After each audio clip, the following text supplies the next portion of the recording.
everyone, and welcome to the first day of our jam-packed Futures at UA92 event. Futures at UA92 is a chance for you to hear all about our industry leaders and experts and hear all about their expertise in their fields so that you can learn as much as you can about their industry. And it might even help you with your future career pathway too. So we have a really busy day today, starting with our interview with Dr. Marnie Millard, and she'll be getting all the information out about her business industry and about being a CEO at the home of Vimto. From 11 till 12, we'll have a focus on your future session with Talk.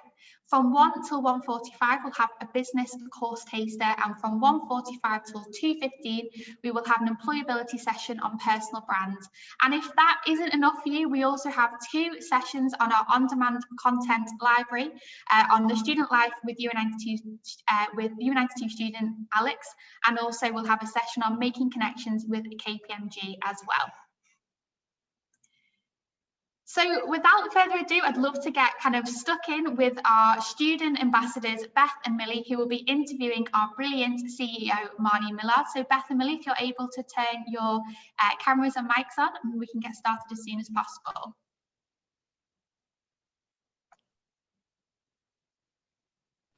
Hiya, so I'm Millie. And I'm Beth. And we are second media and communication students at UA92.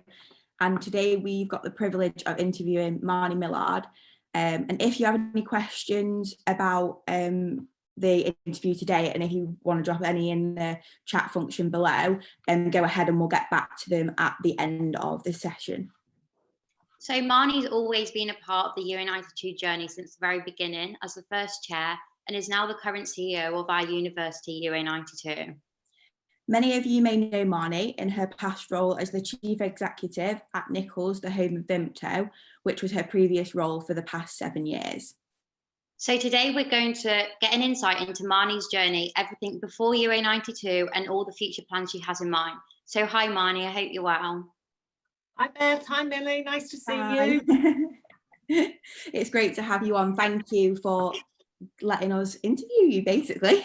So you've had a very successful career within the business industry. What made you want to be a part of the UA92 community? Yeah, thanks for that question, Millie. It's an interesting one as I reflect on that question, and I guess there's 3 points to my answer. One, I always wanted to be a teacher. I grew up in a small town in Cambridgeshire, and you know, at that point in my life, my real role models, bearing in mind this was all pre-social media and all of the non-reality shows that you guys watch these days. So yeah, I wanted to be a teacher. I had a particular maths teacher, Mrs. Land, who was particularly inspiring. So that sort of first set me off. Nobody in my family had ever been to university. My mum at 79 is still a hairdresser, doing bits and pieces when she's allowed, obviously. And my dad was a mechanical engineer. So when I said I wanted to be a teacher, and progress beyond A levels, that was sort of beyond their comprehension. And I actually had the opportunity to go to Birmingham Polytechnic, as it was then. And I remember getting on the train at Peterborough. I was on my own, I was 17. I got off at Birmingham New Street with my A to Z. And I had to walk to the campus, which was quite a long way. And I walked into the campus and, you know, just being totally frank with you, I was completely blindsided because I felt out of my comfort zone. I felt very intimidated. Nothing like the open days that we have at UA92, you know, with you and Beth being such great ambassadors and welcoming prospective students. And in those days, you know, you didn't have meetings with tutors. So basically I just walked away and came home and just said, I'm not going to be a teacher because university life is not for me. I just didn't feel that I fitted in. And then sort of fast forward, my son and daughter, that they've both been to university. Alex went to Manchester Met doing international business studies. And I was approached by the business school to sit on the advisory board, which I did. And I ended up doing some guest lectures. So in a very peculiar sort of way, I ended up being a teacher, but on the basis of my knowledge and my experience. And crikey, sitting in front of 300 students in a lecture theatre on a Monday morning at 9 AM. I can't tell you how daunting that is. That's probably one of the most daunting situations I've felt myself in. So that's the sort of two bits around me personally. But then professionally, I chaired the CBI Northwest region, and I did that for 3 years. So that's very much bringing the great and good of the Northwest together. And discussing the issues within the region. And, you know, an issue then, and it's still very, very pertinent today, was the lack of skills, and is the lack of skills and talent in the Northwest. And on the board, you know, we had representatives from Lancaster, obviously our shareholder here at UA92, Manchester Met, Salford, Liverpool St John Moore. And what I couldn't get my head around was the lack of connectivity between business and academia. Why are we not ensuring that the business needs are met by you know, exiting, for want of a better word, fantastic students out of the academic world? So that sort of, you know, set my mind thinking in that space. So when I met Gary at a dinner, and he told me about UA92, and fundamentally, we've got lots of great things to talk about over the coming week. But, you know, my interest was around how do we ensure that academia truly works with business, and therefore ensures that we are filling the skills and talent required within the Northwest region. And as you both will know, business features a huge part in our day-to-day lives at UA92. So sort of a roundabout answer, but each bit played a part as to why I wanted to get involved. So obviously you've had a really successful career, but what would you say your biggest setbacks been, and how did you overcome this? Yeah, again, you know, when you guys are asking me these questions, you sort of go back down memory lane a bit, because when you're in the thick of your career, you know, you're just powering on all the time, you know, you never really take the time to think about success. You're on to the next piece of activity. What's the next project? What's the next hurdle I've got to overcome? So I would actually say, you know, sort of rather than setback, I think the biggest challenge I've had in my career was a period of time when I worked for a company called Refresco. They're a huge international soft drinks organisation, spanning all of Europe and the UK, and they acquired a company based up in the northeast in Durham, and approached me to see if I would be the managing director. I, you know, felt it was the next big step post being commercial director to be an overall general manager. So I embarked on that with full vim and vigour, as we say at Vimto. I should stop saying we. I can't. Sort of after 8 years of being at Vimto, it's still we. It will all pass by. But as I say, I went to work in Durham in a general manager role, and up until that point, all of my career had been predominantly commercial, and therefore going into a factory environment with 250 colleagues, 10 production lines. I soon found myself probably the first week completely out of my comfort zone, and really sort of had to set about teaching myself, asking for help, and really getting to grips with what running a factory meant, because there was a very, very specific level of expertise that I've always been curious about production sites. I like how factories run. You know, I like the environment, I like the atmosphere in a factory, I like the teamwork, but I'd never been on the front line, so to speak, as I found myself at Refresco. So, you know, I did that for 4.5 years, and I cracked it, but probably took every bit of self-determination, effort, and pushing me so far out of my comfort zone. But again, you know, for chats like this, when I reflect on that, that's when I learned so much, and you know, we'll never regret it. So I wouldn't say it was a setback, but it was a really, really hard gig for me, that one. Sounds like you've had a very diverse job roles throughout your career then. So what's your proudest achievement in your career so far?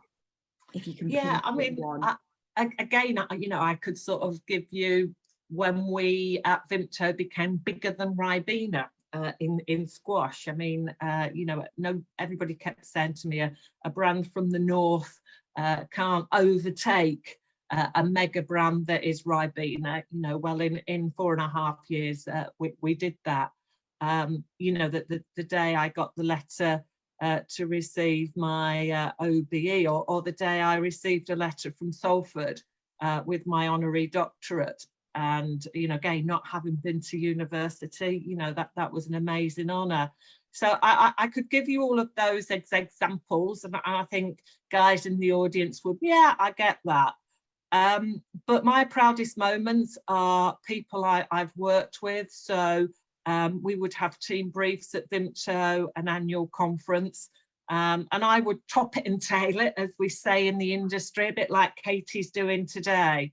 But the content would come from colleagues that I work with, and that could be, you know, an engineer doing a day of a life in installing soft drinks equipment in the Hungry Horse outlets of Green King, or it could be actually, you know, a new product launch in Saudi Arabia, working with our partner there. So, you know, so therefore for me, the element of pride, and, you know, the greatest buzz I get out of is people that I've worked with, people that I've been a little bit part of their journey, and empowered them to, you know, not stop dreaming and reaching for the stars. And, you know, in a small organisation like Vimto, you know, inevitably, there were individuals who, you know, went on to work for other companies, and that's brilliant. You know, my advice to anybody is, I'd rather have a really capable, ambitious, brilliant attitude and enthusiasm and drive for 2 years than have, you know, an individual who didn't really care less for 20 years. So, you know, throughout my career, and those people stay in touch. And, you know, probably one of the nicest examples of that is coming back to the factory I looked after in Durham. We had a very, very aggressive union presence. And it was understandable, because prior to Refresco acquiring the site, the guys had a pay rise for 5 years. There'd been no training on site, really a lack of investment in health and safety. And just to give you a feel, the first thing I did when I became MD there was refit all the showers and cloakrooms, that they were just awful. I mean, you wouldn't expect anybody to go to work and get changed, and, you know, that was just a bit of a no-brainer for me. But that was a big challenge for me, because you know, I'd never come across a unionised site before, and I had a lot of changes to make, so I needed to get them on side with me. And my union rep, as they were called, was a guy who actually was responsible for making all the syrup. So when you have a soft drink, you have it a bit like a squash. So you have the syrup and then you add water to it. And he was the union rep. And we had some really testy and difficult conversations. But when I actually left Refresco, I got a letter from him. And I've still got that letter today. So, you know, he was telling me how appreciative they were of all the support and how I transformed the site. And then when I got my OBE, the first message I got through my LinkedIn account was from Mick, again saying he couldn't think of anybody who deserved it more. So it's what people think of you that really, really matters to me. So those are some of my proudest thoughts, you know, going back a couple of decades now, I'm afraid to say.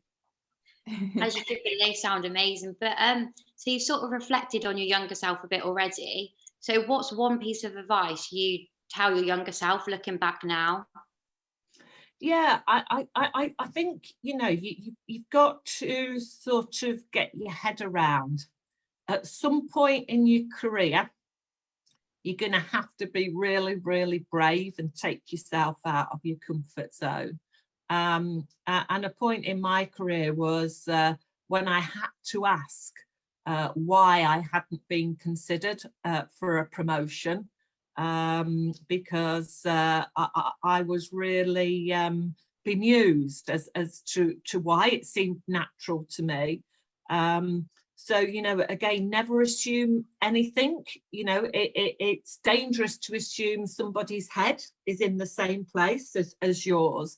And I had to be really brave to enter into that conversation and perhaps invite some feedback I might necessarily not wanted to hear. But yeah, there is a point at which being brave, and I think also coming back to the experience I had at Refresco, you know, that the minute you're out of your comfort zone, you're learning, and, you know, try and find a way of dealing with that. And one of the ways I deal with that it is by preparation.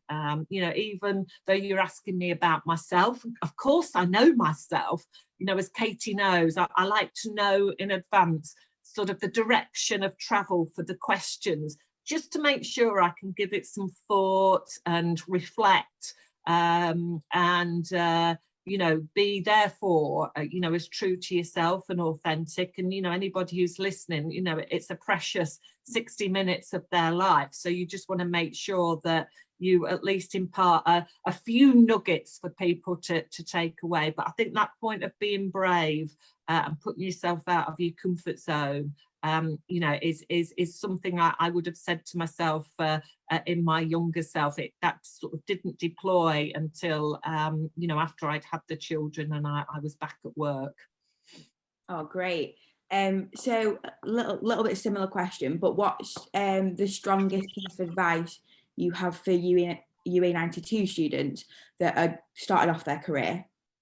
Yeah, I mean, I think, you know, that preparation ensures that any opportunity you have, whether that's, you know, sitting in a lecture, having a guest lecture, being out with an insight day, you know, meeting a business leader. I mean, you know, obviously we're doing everything virtually and we're certainly making the most of it, as you all know, at UA92, but it's not going to be long before we're all back in person, and you know, therefore having business back on campus. I think we'll all welcome that, won't we? But I think that preparation and thinking about an angle around, you know, what can I learn the most out of this particular situation and opportunity. So yeah, I prepare for everything. And, you know, I hate lastminute.com. Anybody who's worked with me knows that that's really not going to sit well with me. I'm really, I think, quite relaxed and easygoing. I mean, I guess some colleagues might disagree with that, but I think I am. There's just two areas around. lastminute.com really infuriates me when, you know, particularly we're preparing for a, you know, let's say a large presentation, a bit, you know, we had a big strategy day a couple of weeks ago with the UA92 board, and I think the team probably thought it was a bit overkill, the amount of sessions I put in, but I think you know, you're then sort of thinking through around all the elements of the conversation, and you know, hopefully therefore making sure you feel totally prepared for those left field questions. And then I hate being late. And I really think it's very rude for people to arrive to meetings late. So I don't have many funny little ways, but they're two of them that, you know, that they're areas that have the ability to irritate me, let's put it that way. I'm a bit similar to that. I hate being late. I hate.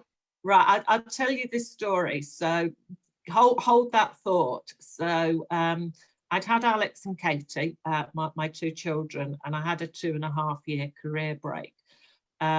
So the point at which I went back to work, I was in a great position because I didn't actually have a job.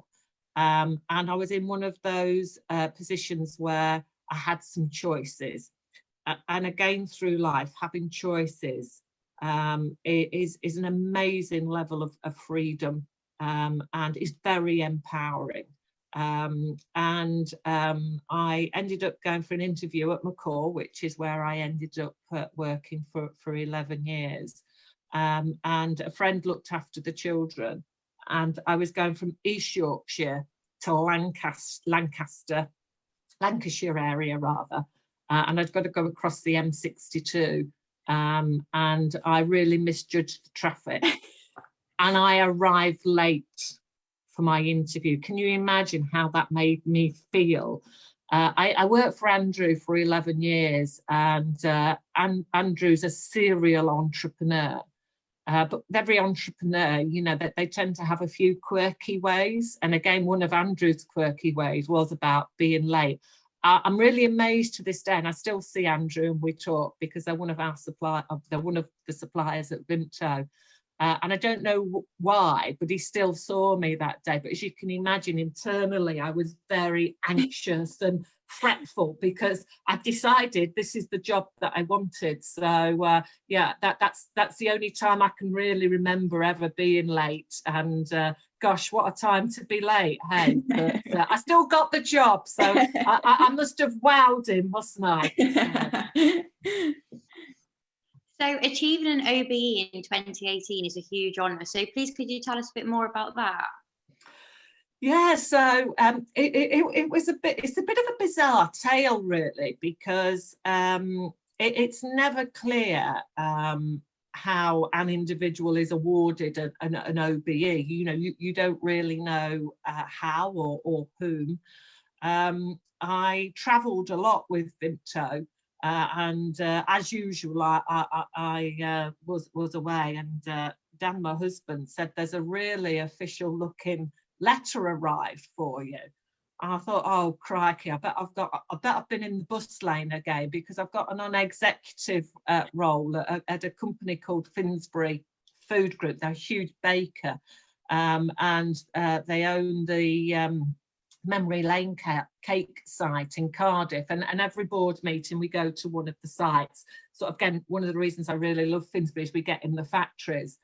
But every time we stay in Cardiff, the Hilton is right in the centre of Cardiff, and I get to the Hilton, but every time I manage to go down the bus lane and I get a fine, even though I think I've been there 4 or 5 times. So I thought I'd got another fine for being in the bus lane. So I said to Dan, well, you better open it.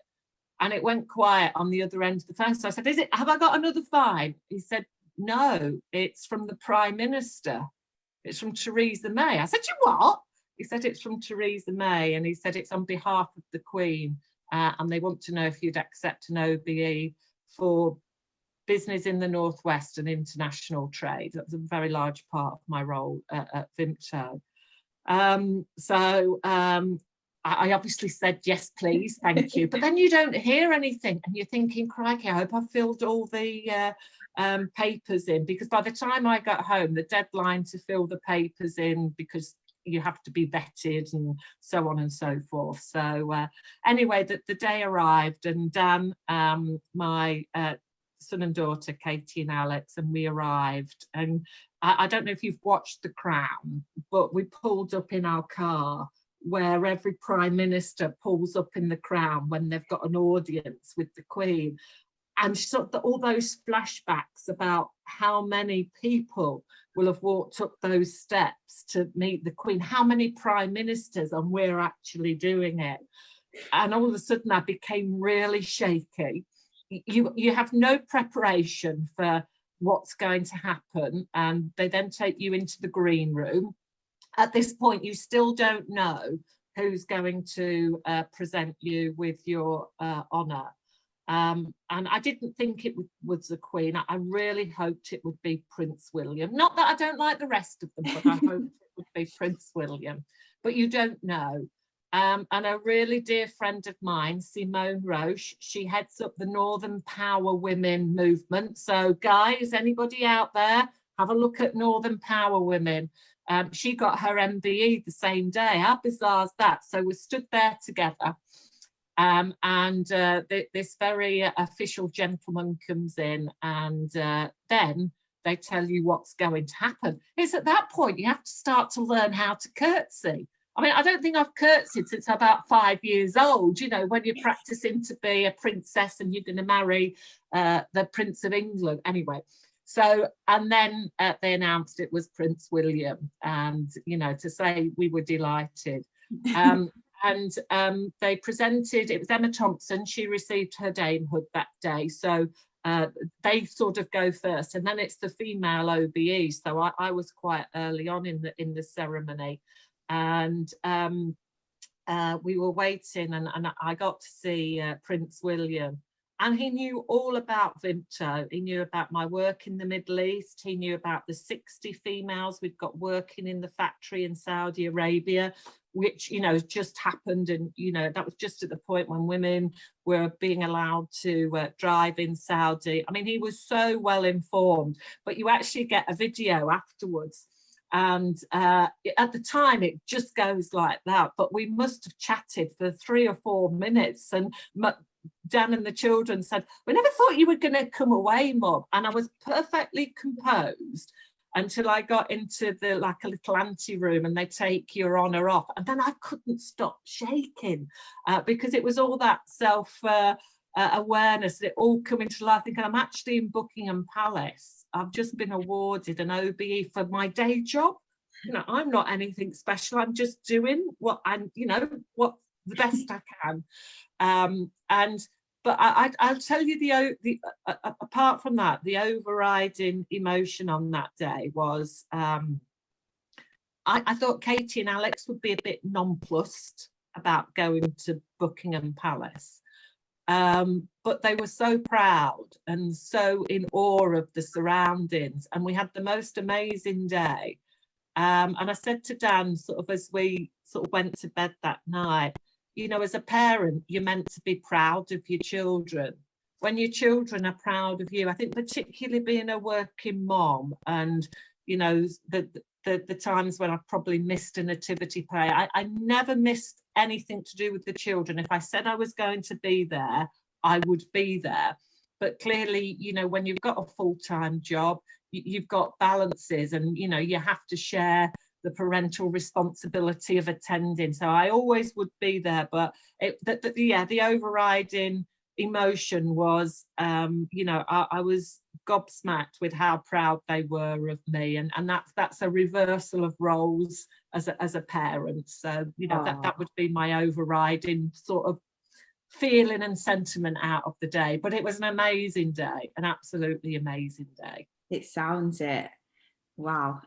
So historically, board level jobs are filled by men, and this has obviously changed over recent years with multiple females pushing through those barriers, with you being one of them. Was a board level job something you'd always seen yourself doing, or was it just naturally when you progressed through your career? Yeah, to be perfectly honest, Millie, it was as I progressed through my career. You know, as I said earlier, you know, my sort of aspirations as a young person, you know, were dashed and I went into a number of roles early in my career, mainly in customer service roles, in sales and marketing. And I don't think I ever envisaged being a CEO, let alone leading an iconic brand like Vimto.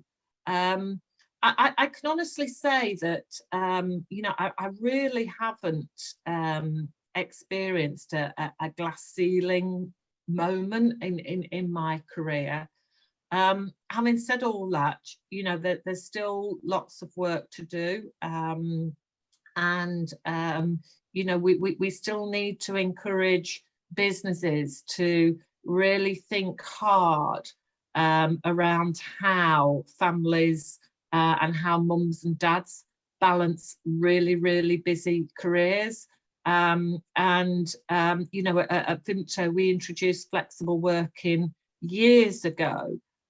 Primarily, my office faces out on the entrance of the office in Newton-le-Willows, and on a regular basis, I could see mums and dads rushing to get in the door at 9 o'clock, having done the school run, and we all know what the traffic's like on the M6, and so on and so forth. And by just empowering people to come and go with a different structure, was our little contribution, to making sure couples could be as ambitious as they wanted to be. And a really good example is the UK sales director, Nick, and his wife, Esther. They both have massive jobs, him with Vimto and Esther with another big consumer brand. And that they have 3 little ones. I think they're all under the age of 6 now. And that they're juggling, and therefore if Nick was leaving at 3, half 3 or 4, I always felt a sense of pride, because I knew then that he was going to do the school pickup, and therefore Esther would be at work. So there's still those practicalities to overcome. And I think one of the massive upsides of COVID is not just the acceleration of working from home, because frankly we haven't had a choice, have we? But it's the attitude towards flexible working, I think, is most important.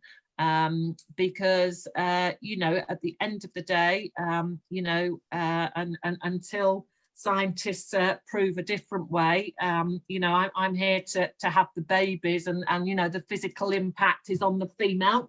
We can't change that. So why don't we just embrace that and accept that, and therefore think about, okay, how are we going to empower everybody to be the very best they can? And you're probably, hope you feel that as students at UA92, and I think within any organisation, it's the CEO role, not just to tick boxes around the gender pay gap, not to just tick the box because a reviews done by government and boards need to have 33% women on their boards. It's about leaders as they're looking at their talent coming through the business, making sure that balance is from top to bottom, because then there's choices to be made. And we've still got some way to do that, but even Katie, you guys, you'll think differently to my generation. I think differently to older people than me. And I think one of the most salutary lessons I encountered, this is about 4 or 5 years ago. I went to an event in Manchester, and I was the after dinner speaker, talking about the global aspect of Vimto. And I walked into the venue, and it was targeted at C-suite executives, so managing director, chief executive, chief operating officers, chief financial officers, and was attended by a huge amount of the great and good from Manchester, particularly the advisory firms. And I sat in this room, and it was an audience of 80. and there were 4 females in the room. And I sat there during the dinner, and I sort of pondered on this, and I pondered on it, and I did my speech at the end. And at the end of it, I just had to say to these guys, you've got to do better. You are asking me to, you know, mentor some of your rising stars, your female talent. I'm spending my time going into your organisations to do talks, to do workshops. And yet I come to an event and here I am faced with 3 other females. It's just not good enough, guys. So stop ticking boxes and start asking yourselves, what is not happening in your business to encourage female talent? Because it's there. I'm not going to accept it isn't there.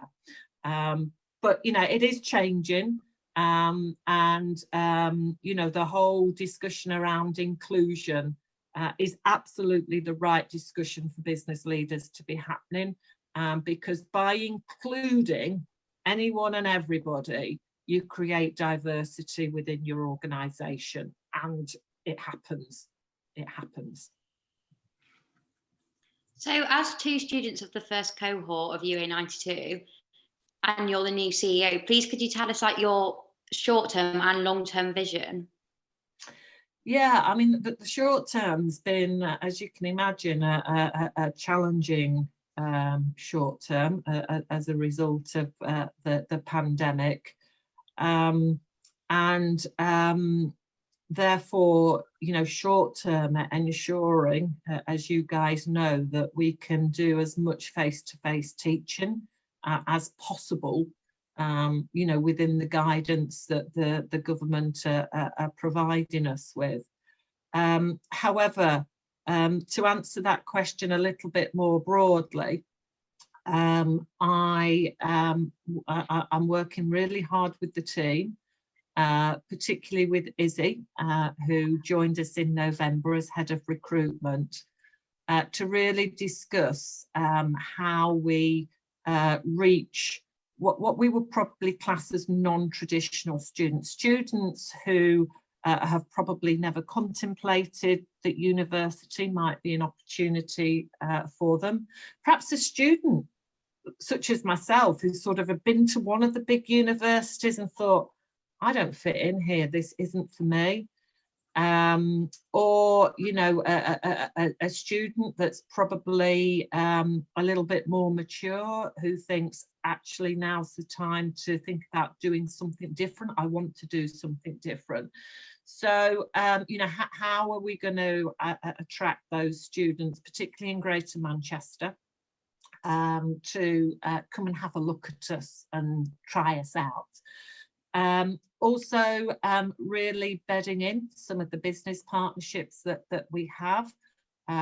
So, you know, as second year students, you will fast becoming third year students, and then you'll be thinking about, right, what's next? What, you know, where's my ideal employer going to be? And therefore really stepping up the input that business have had and widening the business participation at UA92, and then looking about, you know, how we might expand the academic offer, you know, in the fullness of time. So I guess those are the areas that, you know, I've been thinking about, and then more longer term, you know, ensuring that we do what we say on the tin and ensure that our students have the best opportunity, and, you know, therefore we will measure ourselves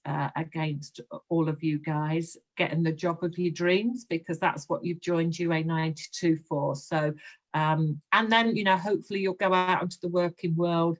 I'm sure you'll remain fabulous advocates and ambassadors, but, you know, hopefully then redirect, you know, friends, colleagues, acquaintances back into UA92. And that for me is when we start to when we know the circle of life is really in train and it's really working.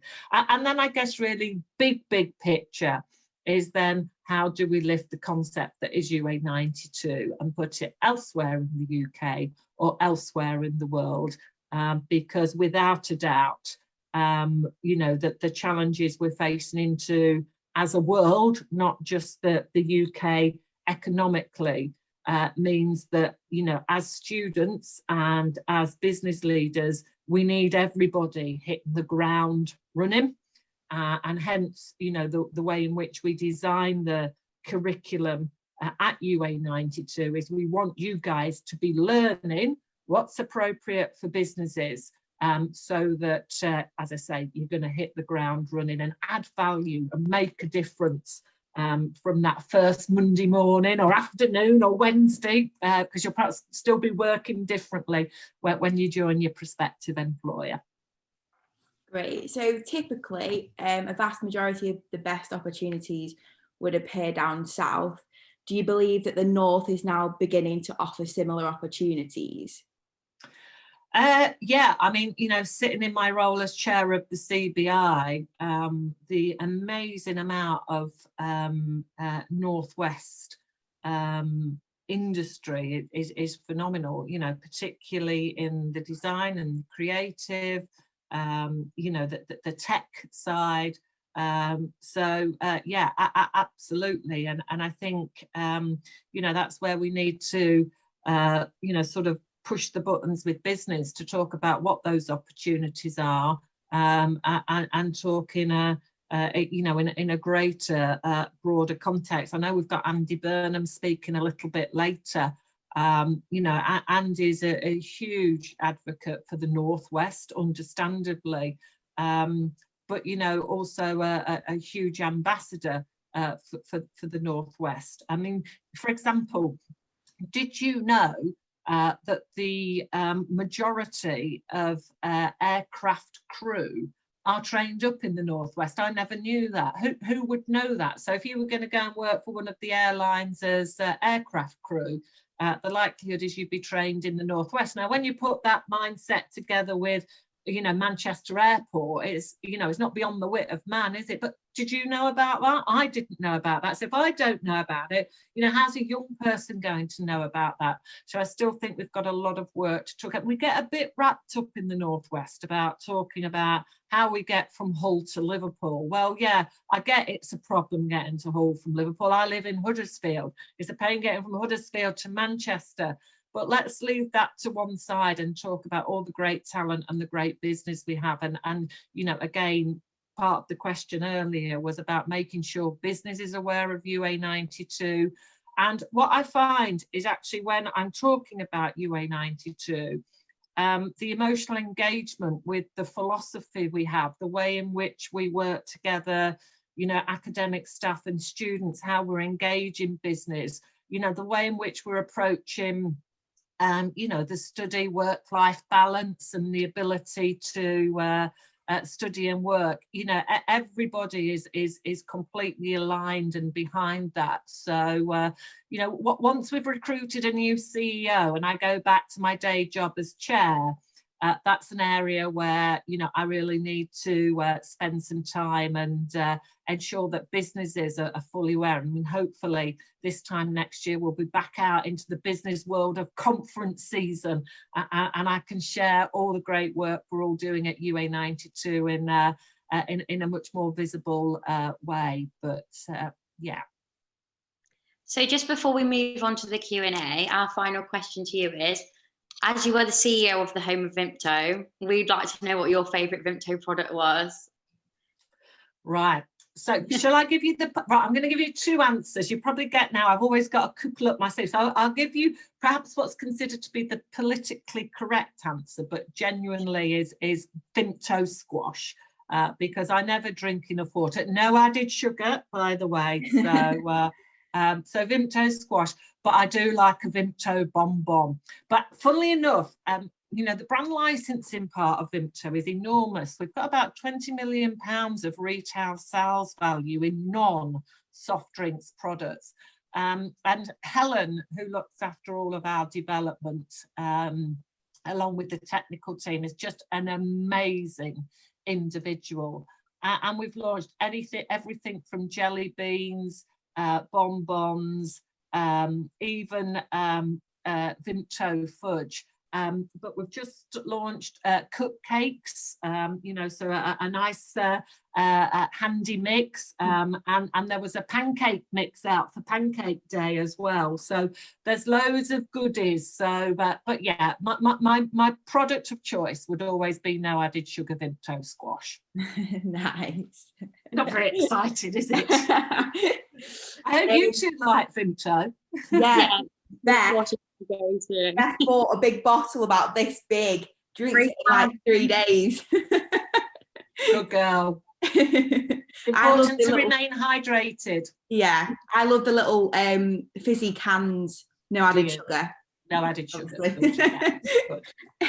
So thank you so much, Marnie, for coming on. And also this interview will be on our podcast, Chats with UA92 Insider, which is a little plug for us.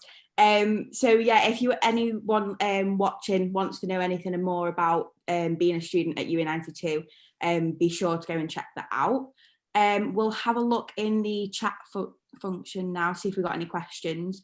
So Oliver says, hi Marnie, if you were entering the world of work now, what industry would you go into and why? Oh gosh, that's a hard question. I mean, I think the food and beverage industry is, a massively exciting sector to go into. I know, that there's huge amounts of opportunity in tech, huge opportunities, in the creative sector in Manchester, whether that's PR or digital agencies. But, in the food and beverage industry, you capture every part of cradle to grave, so field to supermarket. And I think, what I'd like to also, really think coming out of COVID is, we're obviously indebted to the NHS and, all those researchers, but what about all those folk that have turned up at your local Sainsbury's, your Tesco, the delivery drivers, and there's great brands in the sector, and loads of innovations. So I've been really lucky. Every sector I've been able to relate to, but it's no fluke that I've stayed in soft drinks. Wherever I've worked in the world, whether it's at Vimto, Refresco or McCaw, whether that's producing supermarket brands or producing on behalf of Innocent, for example, or PepsiCo, it's tremendously innovative market.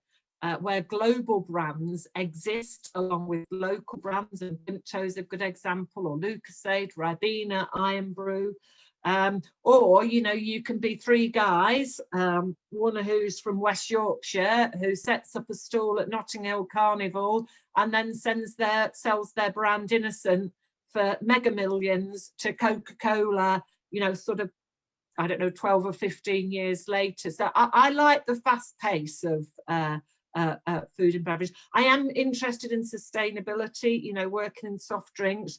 It's not without its challenges, not least of all the soft drinks industry levy that was introduced in 2018.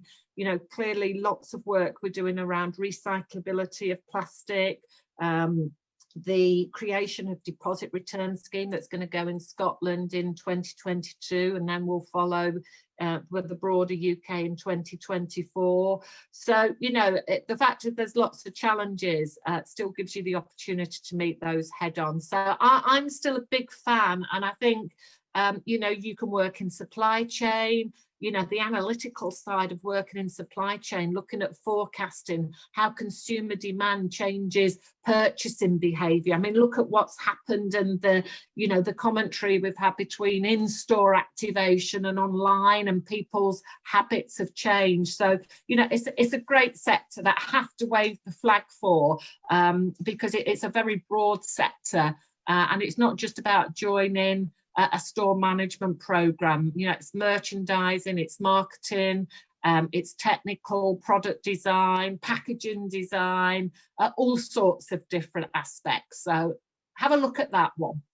Great, thank you. So there's another one about networking. So how do you build such a good network? Yeah, that's a really good question, and we haven't touched upon that too much this morning. I less so today, but even a few years ago, you know, networking, particularly if you walk into a room at a senior level, and you know, you're probably in the minority as a female, it can be really daunting and intimidating.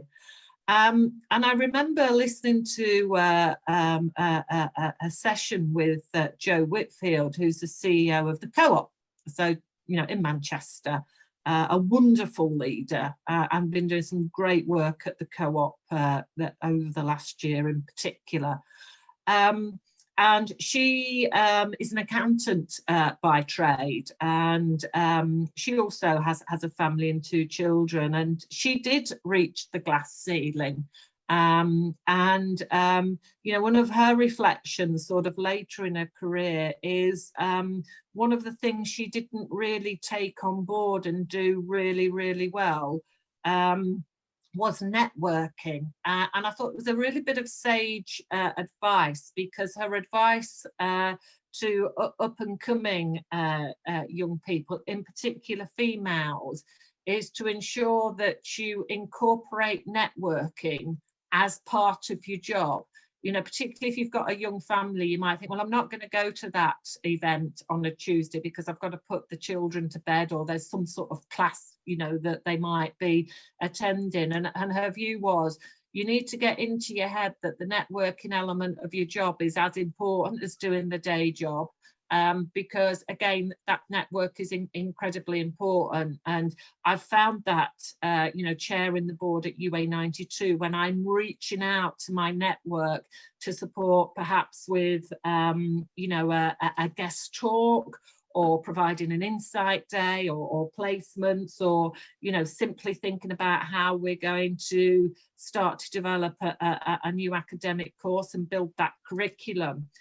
You know, once you reach out, there's no lack of support to do that. So that networking is really important, but it comes back to that point I made earlier about preparation. So, you know, if I'm going to a dinner, again, I like to know where I'm going to be sitting. It's not because I'm a prima donna and say I don't want to sit there. I like to know who's going to be on my table, and then I sort of find it's helpful then if I've found out a little bit about the person. And I think great leaders have an innate ability to listen and ask questions. And you know, whenever I've been in an environment that I don't know something, or, you know, I think you just have to ask a question and the answer will come. And therefore, very often at dinners or events, you know, once you know a little bit about somebody, then, you know, it becomes quite easy, because you can ask about themselves, or you find a bit of common ground, and so the conversation develops. And, you know, each time you do a networking event, it becomes less daunting, and you become more confident, and, you know, that makes it quite a bit easier. Great, thank you very much. I think that's all the questions we've got time for today. So thank you everyone that's asked the questions on the chat function. Yeah, thank you. Yeah, that was really Very much. Thank you. You were fabulous interviewers. Thank you very much, and thank you for your preparation as well, and to you, Katie. Oh, thank you. You're an inspiration to us all here, Marnie, and it was really lovely to hear about you receiving your MBE. I'm very jealous that you got to meet Prince William, because he's my actually. So, I'll have to ask you more about it when I see you, but thank you so much, girls. It's been really, really insightful. I hope to see you all soon. Thank you. Bye.